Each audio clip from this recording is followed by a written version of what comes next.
It's midday live from the News Hub here at Adisawe in Accra. A very good afternoon to you. My name is Nanekia Mensah Brampa. And as exclusive broadcasters of this year's Vodafone Ghana Music Awards, in partnership with Charterhouse, TVC brings to you second batch of nominees for this year's VGMA. Hip Hop Song of the Year, State of the Art, T-Flow. Light It Up, Sarkodie. Brain Day Remix, Kwesi Arthur. Pen and Paper, Kujo Q and Lil Shaker. Dear God, be for Buna. Make a blow, make a blow, make a blow. I feel the Miami show. Reggae Dancehall Song of the Year, Until the Dawn, Ifya. Until the morning. My Own, Samini. That time of the chase, I'm then no money. My Name, Stoneboy. If you don't hustle with me from the beginning. Firebond Them, Article 1. No reason, ja, ja, ja, show. Rewind, Miss V.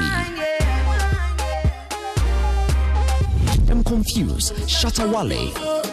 Them don't know what to do, them confused, so them confused, so them don't know what to do again, them confused, so them confused. Afro Pop Song of the Year, Makoma, Adina. Oh yeah, King Promise. Oh yeah, that thing you to do, it make me Say You Love Me, Kiddy. baby, say you love me. Sing My Name, Miss V. Jennifer Lomote, Kel Songs. I give you my heart and my body. Sponsor, Ebony. My Baby, Magnum. Boom, boom, bitty, boom. Come From Far, Wabejeke, Stoneboy. We don't watch nobody. Hey, bubble and went to the rhythm and dance every day.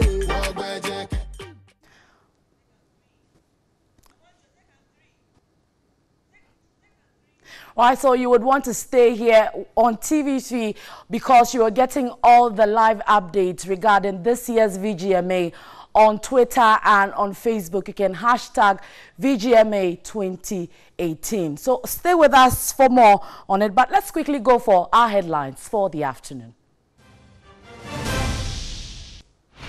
And coming up, Parliament's Defence and Interim Committee gives police 2 weeks to bring armed robbery attacks under control.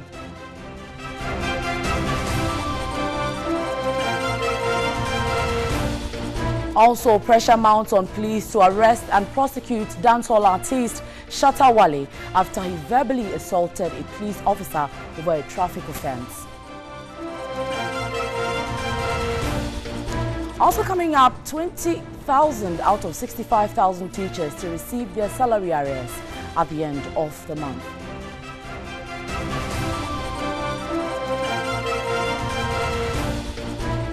And on the foreign front, world's biggest investment management firm steps up pressure on companies that make and sell guns after the Florida school shooting.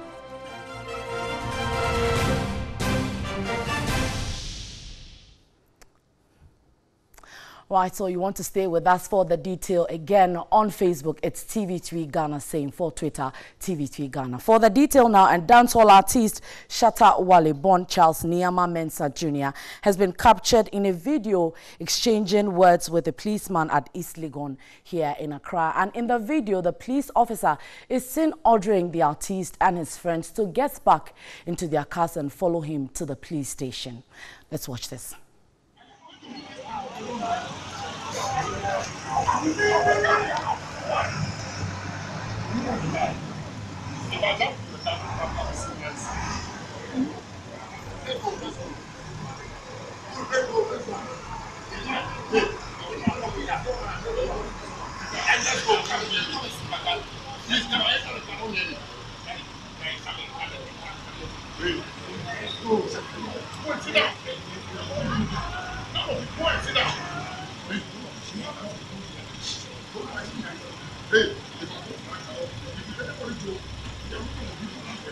Hey, listen.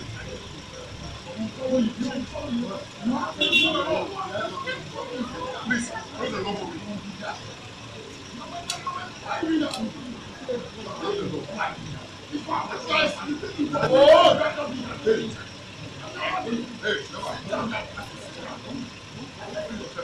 Don't do like you don't like this like that. Why you like that? I don't know me. Don't do me. Oh, why you doing that? Come and take a car, take a car, take a car. Go. Go back and take a car. What do you do? Oh, give him a car. Give him a car. Give him. Make it take a good. Give him a car. Make it take a good. Make good. Give him. What is that? No, sitting down. Why, what do you do?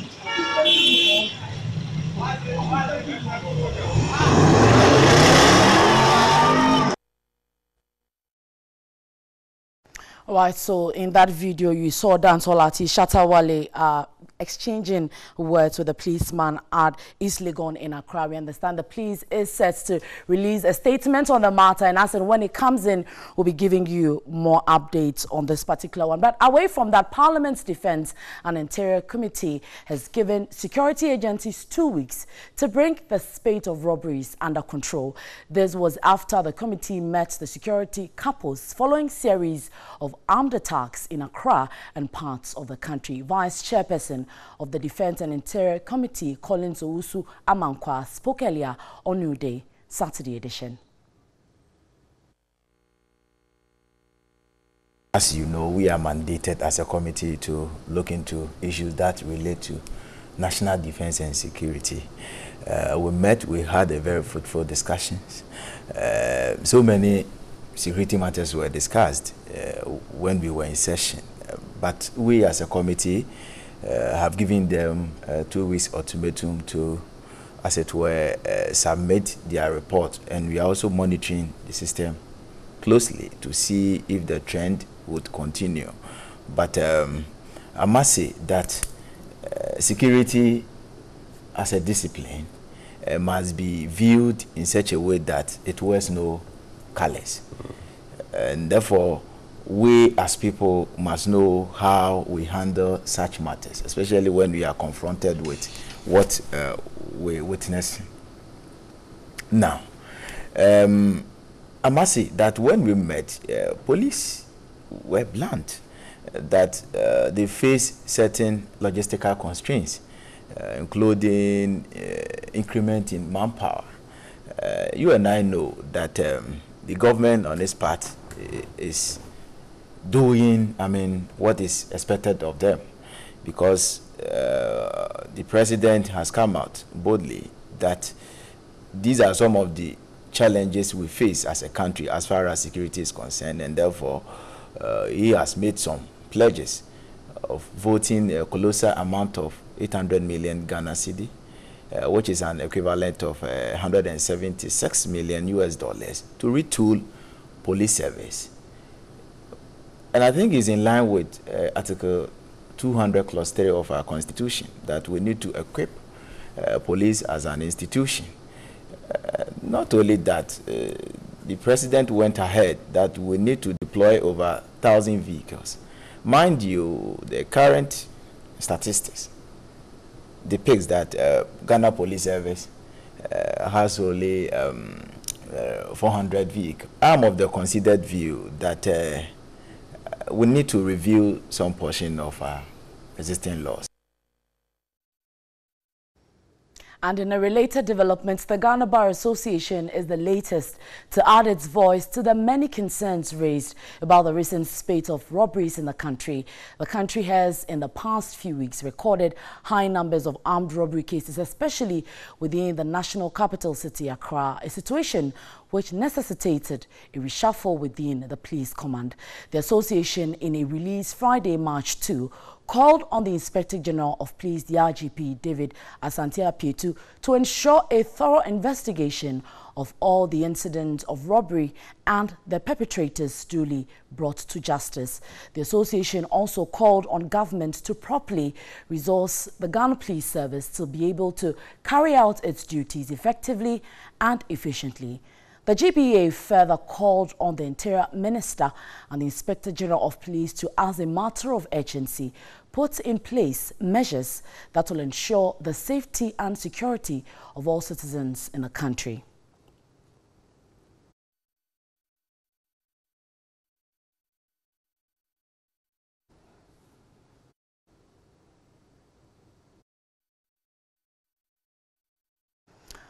On to another development story. There was drama in Parliament on Friday as the House approved the legislative instrument seeking to give legal backing to law school entrance examination. Our parliamentary correspondent Mercy Darlin Loco has the rest of the story. A former Deputy Attorney General, Dr. Dominic Ayeni, argued the legislative instrument LI was unconstitutional and urged the House to reject it. The right to equal opportunity under the Constitution, specifically Article 25, is not being upheld by the actions that are taken by the GLC and the Board of Legal Education. On the basis of that, Mr. Speaker, I submit and urge members of this august House to throw out the legislative instrument that seeks to legalize what is otherwise an unconstitutional or illegal act. Minority Chief Whip Alhaji Muntaka Mubarak said the House would be engaging in an illegality if it approves the LI. However, members of the majority held a different view. At this stage, the Speaker of Parliament, Right Honourable Professor Michael Quay, put the question for the approval of the rejection of the LI. All those in favor say aye. Aye. Those against say no. No. The ayes have it. The Minority Chief Whip Alhaji Muntaka Mubarak attempted to challenge the ruling of the Speaker but was ignored after he, together with some minority MPs, stood on their feet for more than 10 minutes. This led to the opposition MPs disrupting parliamentary proceedings amidst banging of fists and chanting of war songs. On which the motion is moved, the motion for the adoption of the report of Committee on Foreign Affairs on the protocol to the Constitutive Acts of the African Union. Minority Chief Whip Muntaka Mubarak later in an interview expressed disappointment in the Speaker's ruling, saying his conduct is a threat to the country's democracy. The way he's behaving, I think that all of us need to be very concerned and very worried about the way Speaker is conducting himself, because it is too much unbecoming of somebody who has written so many books on theory. Now he has the opportunity to turn his theory into practicals, and he's completely messing up. I mean, he is behaving like I doubt whether Mobutu or even Idi Amin can be behaving the way he's doing. However, Majority Leader Oseiche Mensah-Bonsu held a contrary view. In allies, you require two to annul it. So if you have one house in the chamber, and assuming all of us even vote against it, what is the purpose? You have not annulled it. So it's basic, it's rudimentary. People don't want to, avert their minds to the Constitution and the laws that we operate with. Also present in the House was the president of the concerned Law Student Association, Ken Addo. He expressed his dissatisfaction at the turn of events. I don't have any trust in our system. The system is failing us. You're watching Midday Live on TV3. To some other stories this afternoon, 20,000 teachers out of 65,000 teachers are to receive their salary arrears at the end of this month. Now, these arrears comprise of teachers who have worked from 2013 to 2016. General Secretary of the Ghana National Association of Teachers, David Oforie-Champon, implored government to respect the payment schedule. Last week, the Comptroller and Accountant General's Department and the teacher unions convened a closed-door meeting to review the validation exercise. After the review, both parties realized that 107,000 names of teachers have been validated, while more than 10,000 names have been cleared for payment, with 5,000 names outstanding. The 5,000 of them have been carried awaiting verification by their owners. The Ghana National Association of Teachers, NAT, has pleaded with the Ghana Education Service to be swift in resolving problems. General Secretary David Ofore Champon said any further delay could worsen the simmering tension. Some have documents that have been validated, but they have not been paid. Others have documents that have not been validated at all. Others are documents that have not even been captured in data for the team to work on. But the Ghana Education Service and the controller have blamed the teachers for the necessary delay.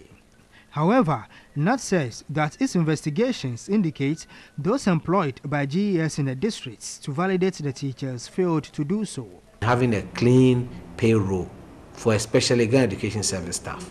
So we made a controller aware that yes, we want to assist government to clean the payroll, but you cannot ambush us in such a manner and say that it is a way of cleaning the payroll, when you know definitely that there are challenges with the system, not from our end, but from the end of those who should be doing the validation. In another development, NAT has rejected claims by the Minister of Education that teachers over the years have received automatic promotions. I believe that some of our technocrats should help our ministers. Because you see, before you ask a minister to go and make a public statement like that, you should be careful of what you put out there. Because teachers have never, ever earned automatic promotion. Well, meanwhile, leadership of NAT has dispelled notions that organized labor has allowed the National Health Insurance to impose a 1% levy on workers. The General Secretary of NAT, David Ofore Champon, again said organized labor has rather received the NHIS to audit its operations before introducing the 1% levy. The National Health Insurance Authority has already intensified its decision to impose 1% levy for all former workers in the country. The levy, according to the authority, is to help them raise enough revenue to sustain the national health insurance. Already, some labor unions have kicked against the decision and have called on the NHIS to audit its finances before introducing the 1% levy. Again, some workers have accused the leadership of organized labor for secretly accepting the 1% levy imposition. But NAT, which is a member of organized labor, has dismissed those allegations. 2.5% from our social security contribution goes to the national health insurance. So at any given time that the state itself is unable to pay my social security contribution, 2.5% doesn't go to national health insurance. The General Secretary, David Ofore Champon, said organized labor is still holding discussions with the National Health Insurance Authority. It could be good if we can own it and get the money to do what we want to do. But we raise one major concern, that we will not want such monies kept in the consolidated fund. Is one. There are many others, but since we will have a discussion as an organized labor and raise our objections or submissions to them, we will wait till they present their report. He stated that organized labor would want the NHIS to open a separate account for their funds instead of allowing their finances into the consolidated fund. All right, so you're watching Midday Live, and let's cross borders to news elsewhere. And the governments of Burkina Faso and France said an armed group coordinated attacks Friday on France's embassy and cultural center and on Burkina Faso's military headquarters in the capital, Ouagadougou. Now, the Burkina Faso government said at least 8 soldiers were killed, as well as 8 assailants, 4 at the embassy and 4 at the military headquarters. Media reports citing other sources said the death toll could rise. Now, there was no immediate claim of responsibility for the incident. The city has been attacked at least twice in the past few years by Islamic extremists targeting foreigners. Islamist militants said they had carried out the other 2. Now, Burkina Faso is among a number of vulnerable countries in the southern Sahara region that are fighting jihadist groups.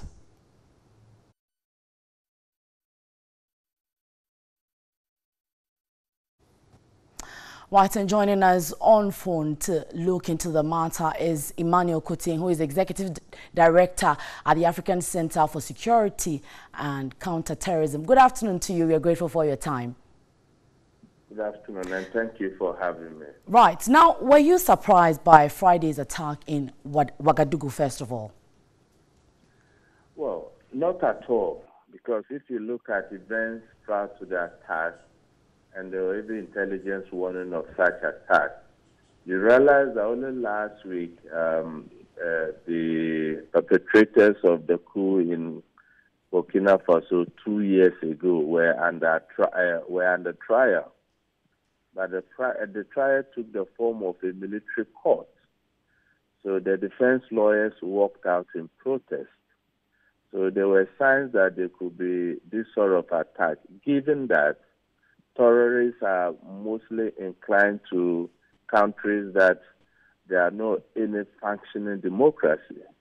And you realize that after the coup d'etat and the removal of Campore, many were looking to Burkina Faso returning quickly to a form of a democracy, maybe elections conducted and things of that nature. But if you look at the politics of many of the French-speaking countries in Africa, French still have a strong grip over what they do and what they don't do. So given this interference and a divided front in the country in terms of internal security, there are the probability of collaboration between these defectors and terrorists is far-fetched, and you know this is the third attack. I was just coming to that, Mr. Kuti. Now, this is not the first time Burkina Faso has suffered attacks from terrorists. Does it suggest that government is handicapped in fighting against terror in that country? Yes, precisely so. If you don't have a functioning democracy, most of the decisions you take will not be in the public interest. And you realize that some people will feel they are alienated in the decision-making process of the country. And precisely why there was a coup was the authoritarian nature of Campore. And Campore is gone. Why can't the country return to democracy? So those who are on the fringes will be happy or most likely collaborate with these extremists, and that is what we are having in Burkina Faso. Same can be said about Mali and many other African countries that are hotbeds of terrorists. And what would you suggest the governments do? Because from your final statements, there looks like there's more room for the government. I think as a matter of agency, the government of the current interim government in Burkina Faso should look at how they can return the country to democracy and give everybody an equal playing field to contest for positions. And if that happens, I'm sure, and it's a fair and level playing field, everybody will feel part of the process. And if there's any external aggression like terrorists, I think in the spirit of patriotism and nation building, they will be able to counter such things. I think the interference of the French government in the politics of Burkina Faso has a major role with people becoming so alienated and taking this kind of action. If you look at this very attack, the French embassy and the cultural center and the military were the main targets. So it speaks for itself. And another issue is that you realize that there was a counterterrorism conference that was ongoing. And that conference itself was a subject of attack. They had to remove that conference into another location. Right. So what this tells us is that we're not taking security serious. And for terrorists to be able to penetrate to such an inner parameters of the military setup, it's a sign of a big worry for everyone. We are so grateful for your time. Emmanuel Coating, Executive Director, African Center for Security and Counter-Terrorism. This is Midday Live. And to more, this afternoon, 9 women die every month from pregnancy and childbirth complications.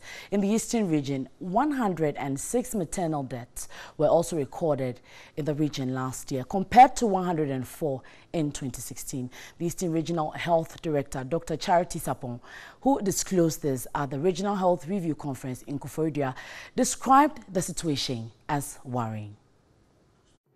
The region recorded 102 maternal deaths in 2015, indicating a constant increase in maternal deaths from 2012. The Eastern Regional Director of Health Services, Dr. Charity Sapon, is confident interventions such as maternal audits, provision of logistics would help reverse the trend. We have put in place a specialist outreach program where, because we don't have enough specialists to put them in every district, to help build capacity, stay with them maybe a week, build their capacity and do hands-on training with them so that they acquire the expertise that is needed. Inadequate staffing and poor facilities in rural communities were also of concern. We have issues to tackle like bad road connections, issues to tackle like poor communication, lack of proper infrastructure, and all these often has a toll on our outcome and on our performance. The Upper East Deputy Director of Administration, Peter Boatin, however, noted a number of successes were achieved in the region. If you talk about the malaria under 5 case fatality rate, that is the rate at which children are dying from malaria. They really improved. Immunizations, disease surveillance and all that. They improve in most of the areas. And that is good news because, as a human institution, you don't expect that you will have 100%.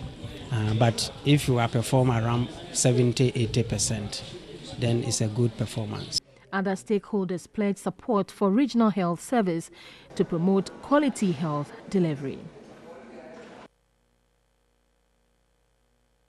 And in the Ashanti region, the Bekwai District Forest Manager George Agbanoshi has appealed for custodial sentencing of persons arrested for illegal chainsaw operations and mining in the Apramprama Forest Reserve. Now he believes stiffer punishments will serve as a deterrent to other operators.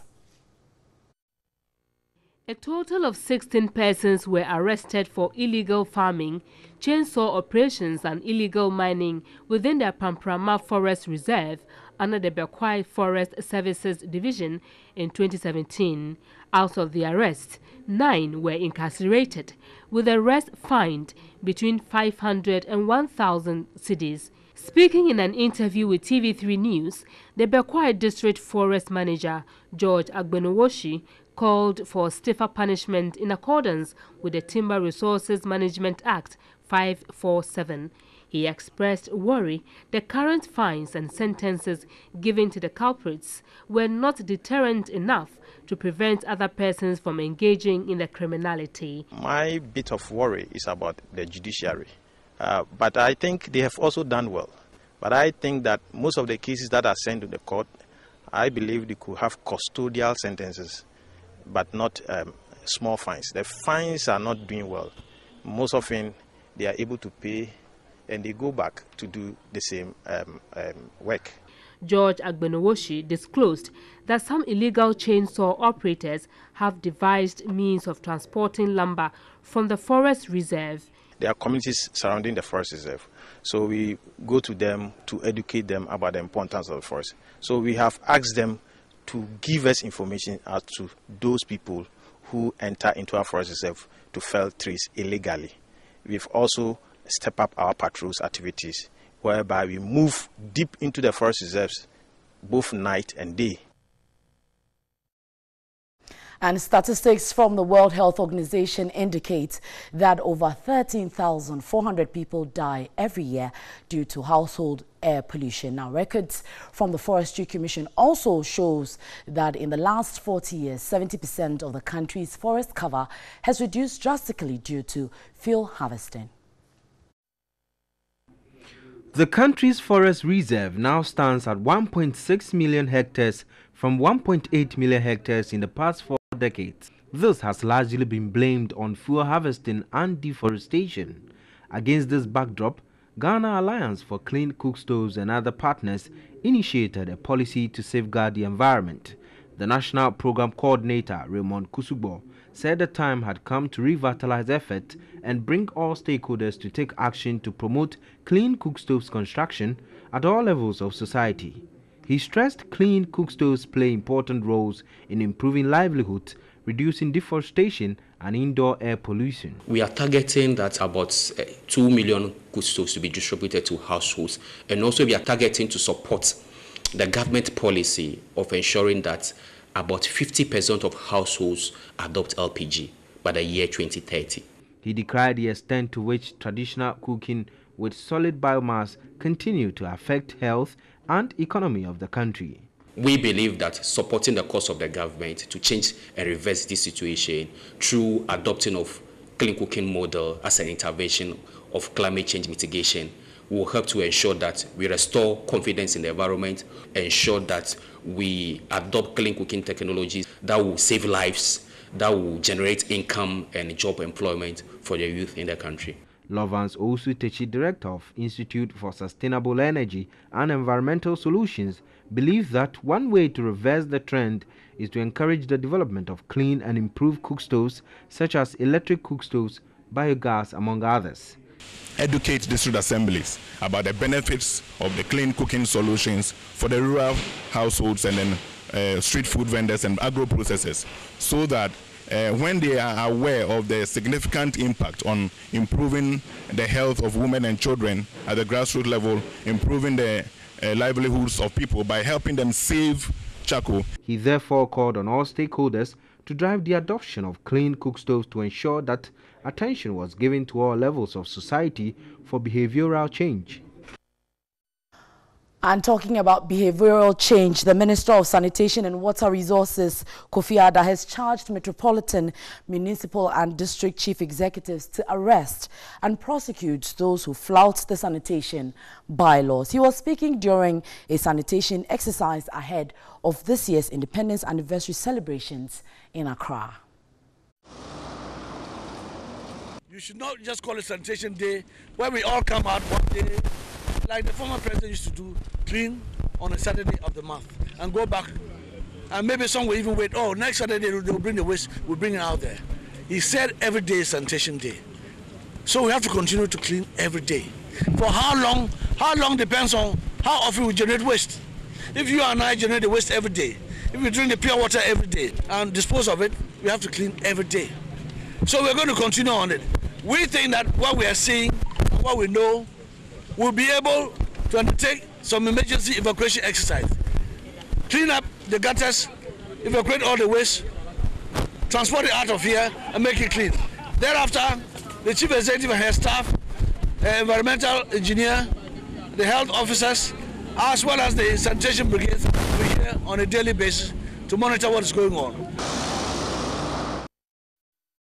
To some other news, the Vice-Chancellor of the University of Energy and Natural Resources, Professor Harrison Dapa, is calling on government to help in the completion of abandoned building projects in the university's campus. He was worried some projects had remained at the foundation level for over 6 years, and he spoke with our Bruno Ahafo regional correspondent, Johnson Techi. The University of Energy and Natural Resources campus, which was established in 2012 with only 250 student population, now has 5,000. The school's population, according to the Vice-Chancellor, keeps increasing annually. He said their e-library complex block is now turned into a classroom block for teaching and learning.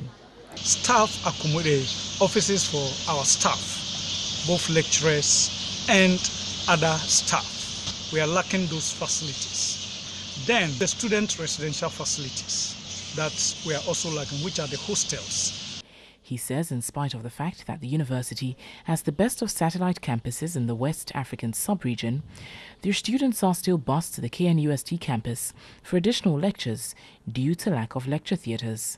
We've gotten this hostel that we inherited from KNUST, and since then we've not been able to put up some again. We just put up another one, a new one which is uncompleted at this stage.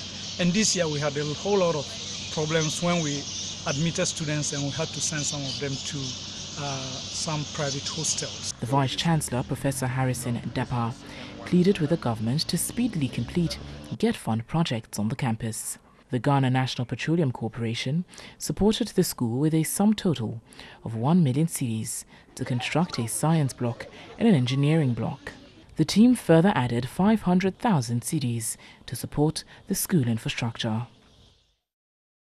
All right, so let's look at our MTN video reports this afternoon, and Selinam Damashi reports from the Jasikan district in the Volta region on a collapsed school structure. He's calling on individuals and organizations to help fix the structure for them.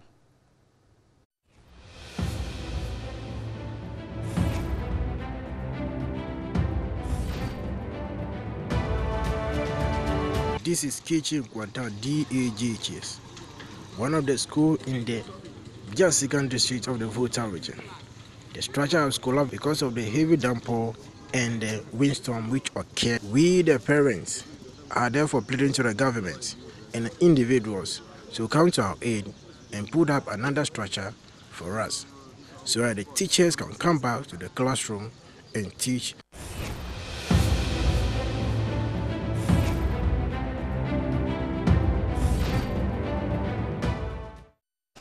Why? So you can also send your video reports via WhatsApp. The number is 055-143-3044 and we'll broadcast it to the rest of the world. This is Midday Live. We're taking a breather. We'll return with business, sport, entertainment and some international news. Stay with us.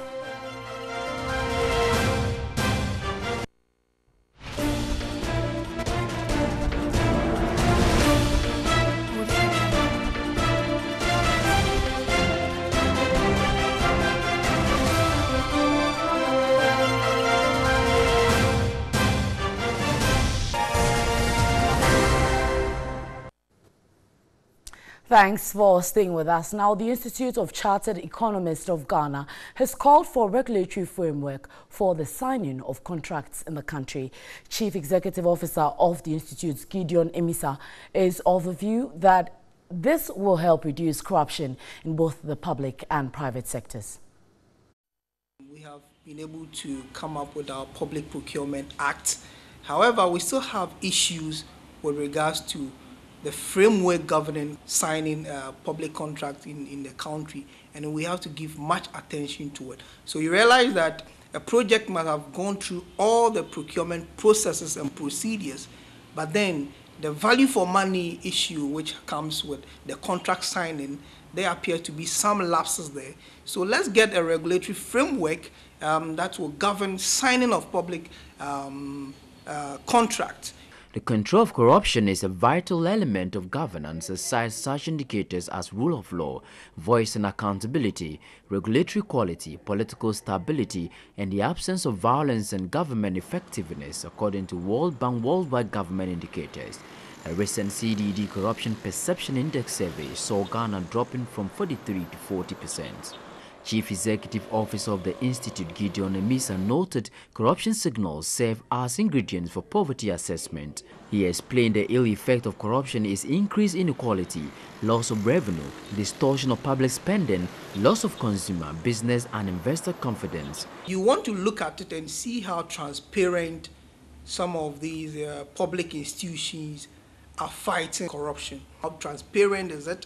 If you want to get a land registration, how easy is it for you to do that? All these things are factors that goes into, measuring the perception of corruption. And investors will look at all these indicators before coming in to invest in our country.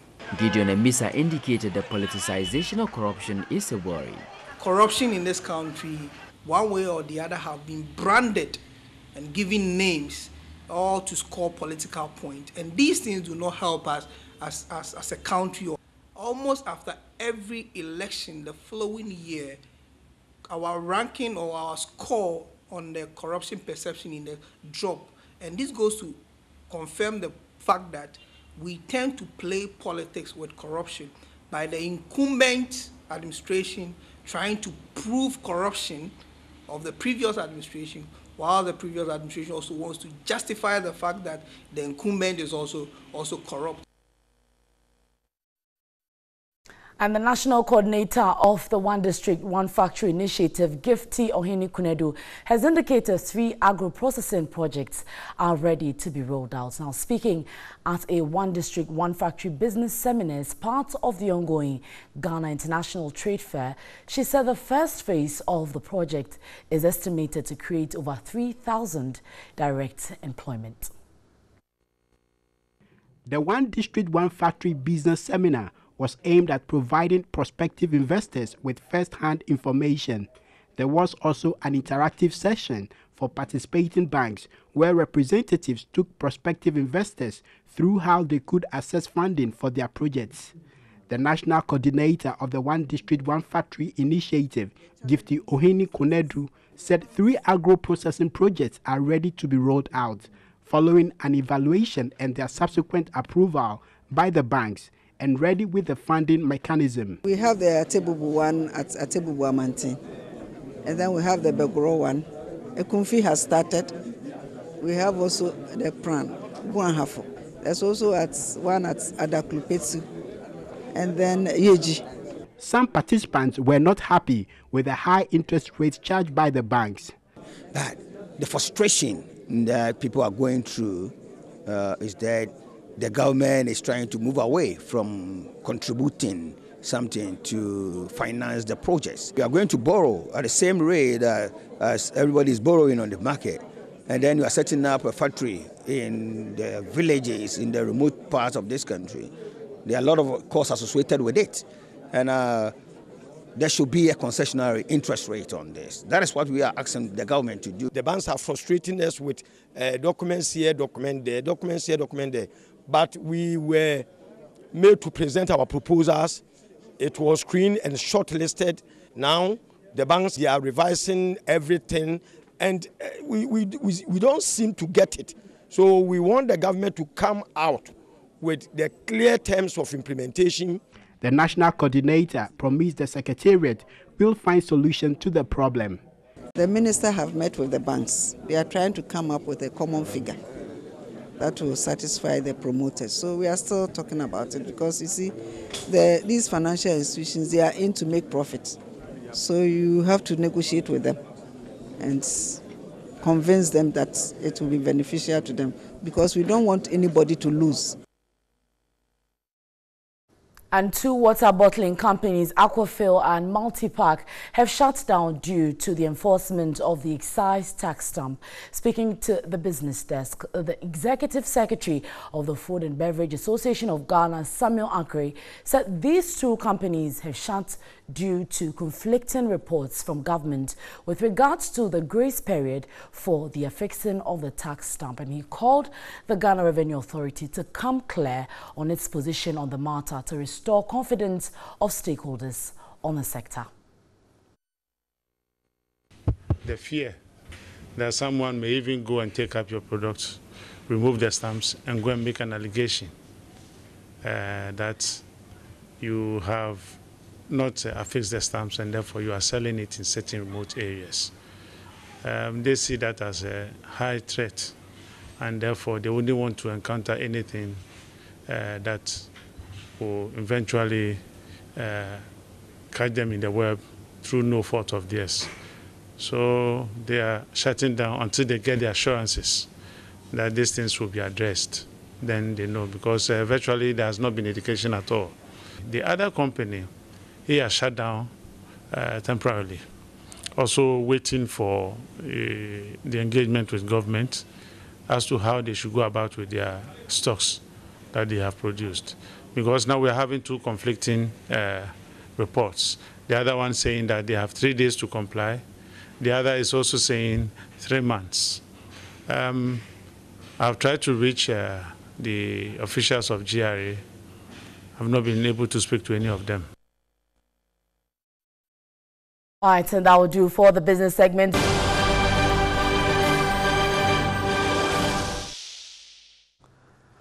Right, Thierry there with the latest in sports. But let's do some international news as the world's biggest investment management firm, BlackRock Incorporated, is stepping up pressure on companies that make and sell guns in response to the Florida school shooting. Now, it is considering excluding them from some of its portfolios and is asking how they monitor safe use of weapons. The U.S. corporation said the Florida shooting on February 14, in which 17 people died, required a response. Walmart and Dick's Sporting Goods announced curbs on gun sales earlier. A growing number of companies have cut ties with America's main gun lobby, the National Rifle Association.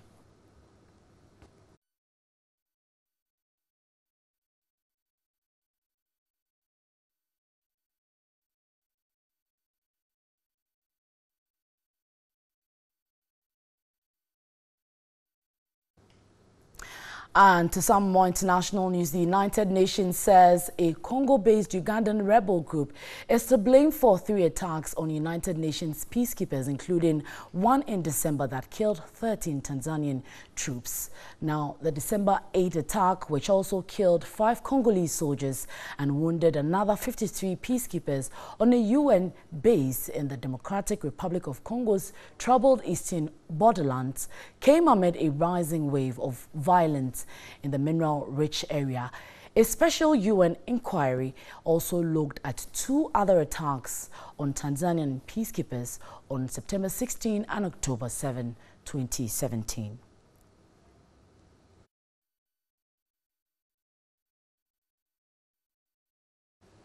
Entertainment news is up now.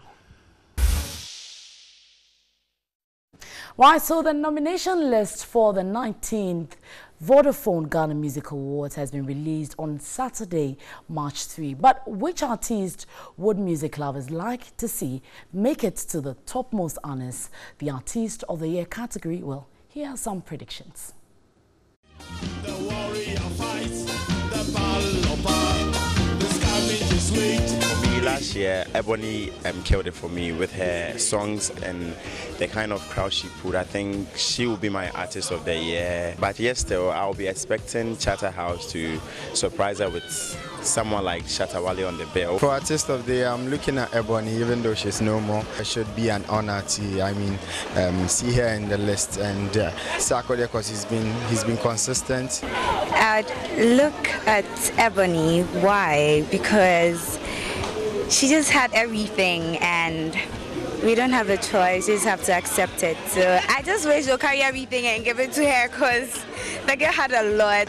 2 artists. I want to see Ebony and Shatta Wale, obviously. Ebony in 11 months had 5 smashing hits in Ghana, and everywhere you go they're talking about her. And Shatta Wale, for example, he has been the Artist of the Year for like 4 years running, but because of that issue with Charterhouse, he wasn't able to be nominated. But I think Shatta Wale is also a major contender. I think Ebony deserves to be Artist of the Year. Those categories I'm looking at, Sarkodie should be part, Stonebwoy should be part, and Shatta Wale should be part. No doubt about it, Shatta Wale is one of the best that we have in this country. I think bringing Shatta back to the VGMA, it will be great. It will be great for the Shatta fans and music lovers in general. Sarkodie, and then Stonebwoy, Shatta Wale, my man, big shout out Shatta Wale, and then Ebony. So I'm looking at these 4 people in the Artist of the Year category. Well, so acclaimed dancehall star Shatta Wale was in 2014 barred from taking part in the annual VGMA for allegedly making defamatory statements against the award scheme. Now, there have, however, been growing calls for the acclaimed singer to be nominated in the 2018 awards. PRO of the VGMA board, George Quay, has been reacting to that. About me, I go shine. My body no be only me where you dey try. Oh, I get Shatta Wale be some different guy. Cause the chill make a